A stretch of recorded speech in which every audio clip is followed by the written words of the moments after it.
One of the things I often tell students at Stanford, and it's something people find quite shocking, is that I wish you ample doses of pain and suffering.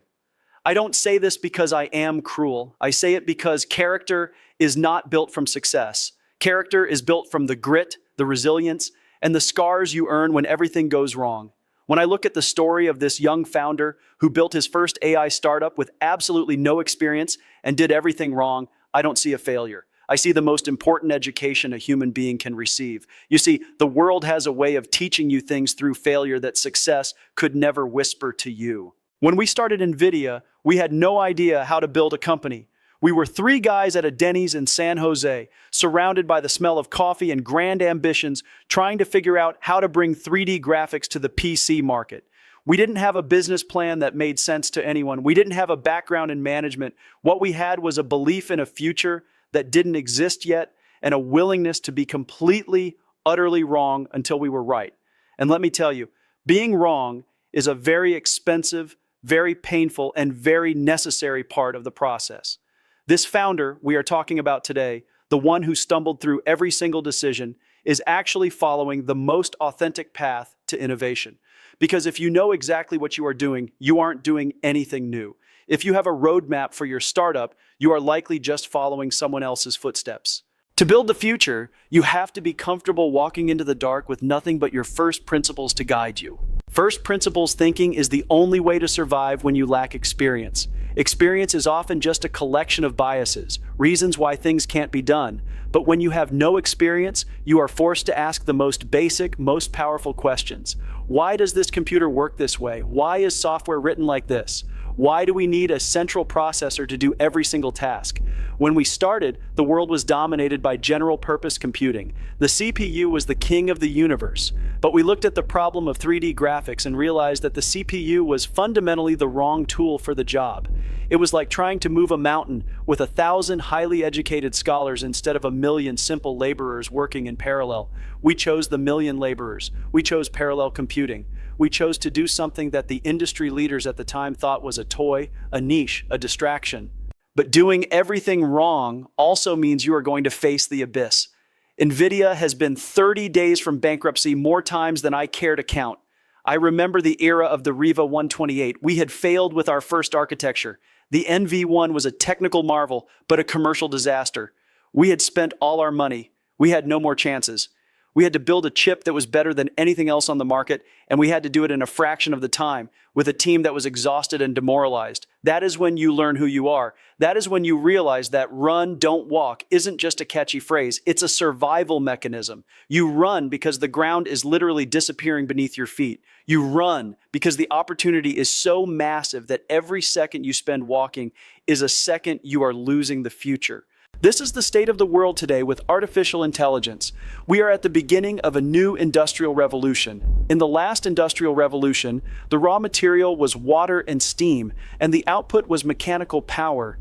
In this new industrial revolution, the raw material is data, the refinery is the AI factory, the data center, and the output is intelligence. This is the most significant shift in the history of technology because we have moved from a world where we write software to a world where software learns from data. We have moved from a world of instruction-based computing to intention-based computing. And if you are starting a company today and you feel like you are doing everything wrong, I want you to realize that the old rules are being rewritten anyway. The experience of the last 20 years is almost a liability in the age of AI. The reason this founder's story resonates with me is that it highlights the importance of solving impossible problems. If a problem is easy, someone else is already doing it. If a problem has a clear solution, the margins are already gone. You should seek out the problems that are messy, that are difficult, and that require you to reinvent the very foundation of how things are done. At NVIDIA, we don't just build chips, we build the entire stack. We build the architecture, the systems, the networking, the software, and the algorithms. Why? Because to accelerate computing, you cannot just optimize one piece. You have to optimize the whole thing. You have to be willing to do the hard work that nobody else wants to touch. I often talk about the death of Moore's Law. For decades, the industry relied on the fact that transistors would get smaller and faster every 2 years, and software would just magically run better. Those days are over. We can no longer rely on the brute force of shrinking silicon. We have to rely on the elegance of architecture. We have to rely on accelerated computing. This is a fundamental shift in the first principles of our industry. When you move from general purpose computing to accelerated computing, you are not just making things faster. You are making things possible that were previously unthinkable. You are enabling a computer to see, to hear, to understand, and to reason.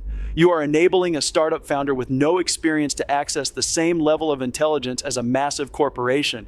AI is the great equalizer. It is the tool that allows the wrong way of doing things to suddenly become the most efficient way. I remember when we decided to bet the company on CUDA. We were a successful graphics company. Our investors wanted us to keep making better GPUs for gamers, but we saw something else. We saw that the same math that rendered a pixel could be used to simulate a molecule, to predict the weather, or to train a neural network. So we invested billions of dollars into a software platform that almost nobody used for years. Our stock price suffered. People called us crazy. They said we were wasting our resources on a dream, but we held on to our belief. We had the humility to listen to the researchers who were using our chips in ways we hadn't intended, and we had the resilience to endure the years of doing it wrong in the eyes of the market. We were building a bridge to a future that only we could see. That bridge led us to the iPhone moment of AI. When AlexNet happened in 2012, it wasn't just a breakthrough in computer vision. It was a signal to the world that the paradigm had shifted. Suddenly, the parallel processing power of the GPU was the engine of the most important technology of our time. All those years of pain and suffering, all those moments of being 30 days from bankruptcy, all those decisions that looked wrong to the outside world, they were the foundation for the revolution we are living through right now. If you are that founder, if you are that person who feels like they are making a mess of things, I want you to embrace the chaos. Innovation is a messy business. It requires a level of intellectual honesty that is often uncomfortable. You have to be willing to look at your work and say, this is garbage, and then have the courage to start over. This is why we have a flat structure at NVIDIA. I don't want information to be filtered through layers of management. I want the truth. I want the first principles. I want to know what is actually happening at the front lines of the technology. I want us to operate like a startup, even though we are a large company. We must always be 30 days from bankruptcy in our minds. We must always have that sense of urgency. The work of your life is to build things that did not exist before. That is a heavy burden. It requires you to be a dreamer, but it also requires you to be a pragmatist who can grind through the details. You have to be able to zoom out to see the next 10 years and then zoom in to see the next 10 nanoseconds of a computation. Most people can only do one or the other. To be a leader in the age of AI, you have to do both. You have to understand the philosophy of the intelligence you are creating, and you have to understand the physics of the electrons that power it. When you start with no experience, you are unburdened by the way things are done. You can look at a problem like drug discovery or climate modeling and ask, why does it take 10 years and $1 billion? Why can't we simulate the entire process in a virtual world? This is what we are doing with Omniverse and digital twins. We are creating a world where we can fail thousands of times in simulation so that we can succeed the first time in reality. We are applying the lessons of the wrong startup to the entire industrial world. We are giving everyone the ability to experiment, to fail fast, and to learn with the speed of light. I think back to my time at Denny's, cleaning tables and washing dishes. I didn't think it was a lowly job. I thought it was a job that deserved to be done with excellence. I wanted to be the best dishwasher that Denny's had ever seen. That mindset is exactly what you need when you are building a company. No task is beneath you. No detail is too small. If you are doing everything wrong, it might just be because you are paying attention to the things that everyone else is ignoring. You are building the character that will allow you to lead when the stakes are high. You are developing the pain tolerance that is the true secret to long-term success. The world is moving so fast right now. The transition from traditional software to AI-driven systems is happening at an exponential rate. This isn't a time for caution. This isn't a time for best practices. This is a time for first principles. This is a time to ask yourself, if I were starting today with nothing but the technology available right now, how would I solve this problem? If the answer looks nothing like how the industry currently operates, then you are on the right track. You are doing it wrong in exactly the right way. We have to realize that the computer is no longer just a tool for productivity. The computer is now a creator.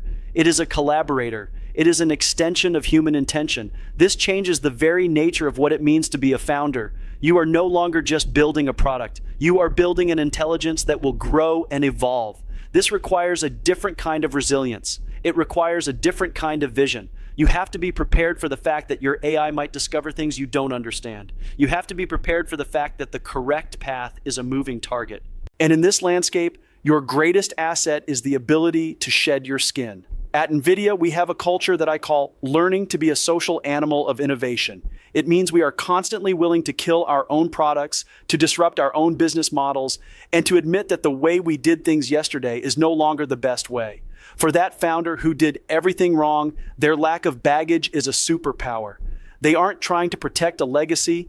They aren't trying to justify a 10-year-old software architecture. They are simply trying to solve the problem in front of them with the most powerful tools available today. This is the essence of why startups can move faster than giants. They don't have to unlearn the past. They only have to invent the future. We are now entering the era of physical AI. For the last decade, we've focused on AI that lives in the cloud, AI that understands text and images. But the next wave is AI that understands the laws of physics. We are building the foundations for robots that can navigate the real world, for factories that are entirely autonomous, and for digital twins that can simulate the entire complexity of Earth's climate. This requires a scale of computing that is almost hard to comprehend. We are no longer talking about a single server or a single cluster. The unit of computing today is the data center. The data center is the new unit of the computer. When you write a program today, you aren't writing it for a chip. You are writing it for a massive, distributed fabric of intelligence. This is why we built Blackwell. We didn't just build a new GPU. We built a system that connects thousands of processors into a single giant engine of discovery.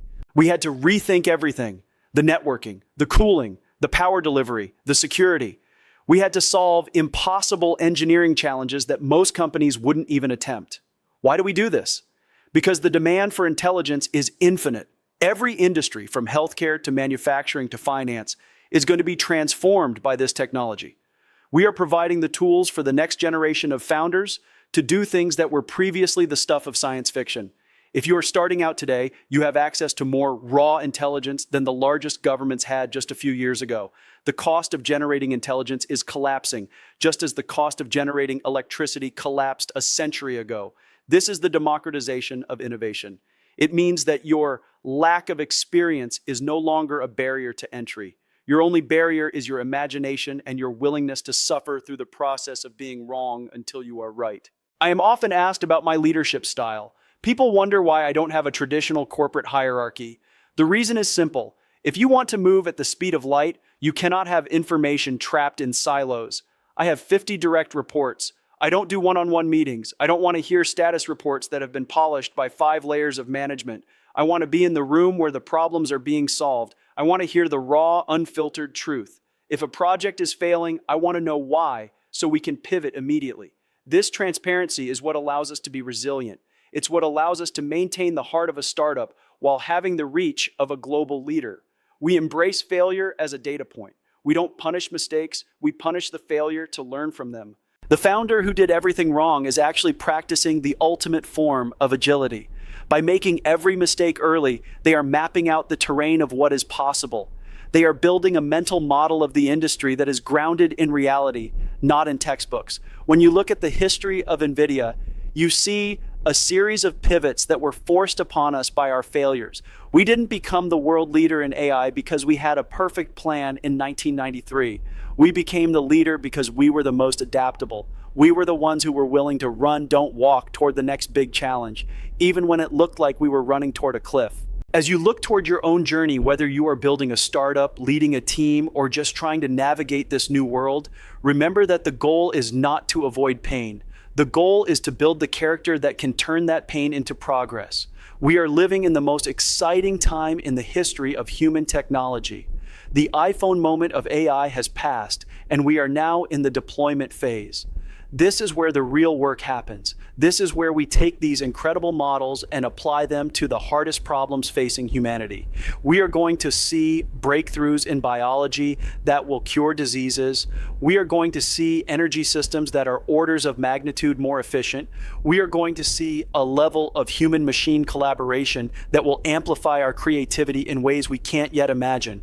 The future isn't something that happens to us. It is something we build day by day through our decisions and our resilience. It is built by the people who are brave enough to be wrong in the eyes of the status quo. It is built by the people who understand that the old way of computing is dead and that the new way, accelerated, intelligent, and parallel, is the only path forward. We are building the engine for this new era, but you are the ones who will drive it. You are the ones who will take this fire we have captured and use it to light up the world. Don't wait for permission. Don't wait for a perfect plan. Don't wait until you think you have enough experience. The world is changing too fast for any of that to matter. The only thing that matters is your ability to see the opportunity and your willingness to work harder than anyone else to capture it.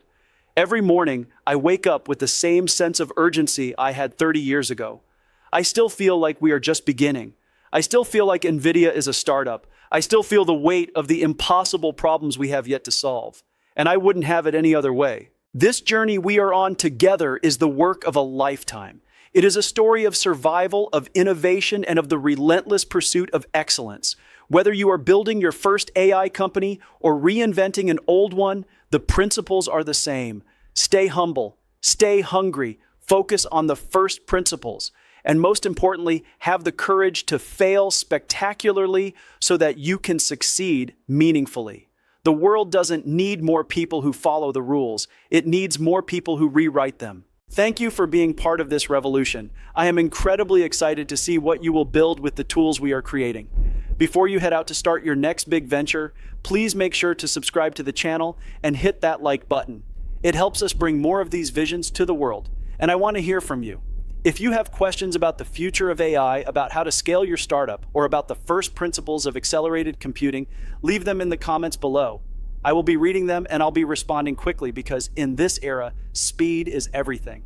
The logical conclusion is this: the age of general purpose computing is over, and the age of accelerated intelligence has begun. Those who embrace this shift will define the next century.